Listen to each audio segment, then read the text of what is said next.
அவன் அருகில் வர வர அவனையே கவனமாக பார்த்து கொண்டிருந்தாலும் அவள் இதய துடிப்போ தானாகவே எகிரிக் கொண்டிருந்தது. கோரிய பார்வையில் அவன் பைக்கை நோக்கி தன் ஸ்கூட்டியை அவள் சரியாக கொண்டு செல்லும் போது இடையே வந்தது குட்டி நாய். நாய்க்குட்டியை பார்க்கவும் வண்டியை திருப்புவதா நிறுத்துவதா என்று குழம்பியவளுக்கு வண்டி பேலன்ஸ் இல்லாமல் ஆடத் தொடங்கியது. எப்படியோ ஒரு வழியாக நாய்க்குட்டியை மோதாமல் வண்டியை ஆட்டிக்கொண்டே திரும்பி வந்தவள் சரியாக ஒரு சுவற்றில் வண்டியை மோதி ஐயோ அம்மா என்று அலறிக்கொண்டே கீழே விழுந்தாள். ஸ்கூட்டி பாதி அவள் மேல் சாய்ந்து கிடந்தது. விழுந்த அதிர்ச்சியில் அவளுக்கு அழுகைதான் வந்தது. விழுந்த நிலையிலேயே தன் கையை திருப்பி பார்த்தாள். அடிபட்டு ரத்தம் வந்து கொண்டிருந்தது.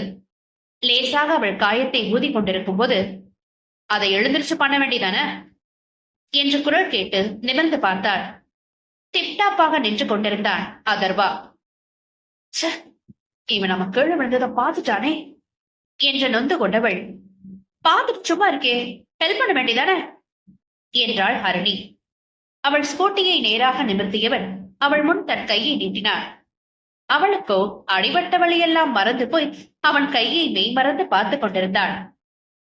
ஹலோ மேடம், வரீங்களா இல்ல கிளம்பட்டா என்றான் சிடுசிடுப்பாக.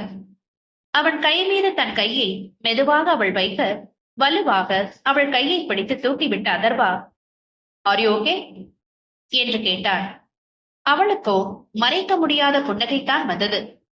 அவனை காதல் பார்வை பார்த்து கொண்டே இல்லை என்று மட்டும் தலையசைத்தாள் ஹரிணி.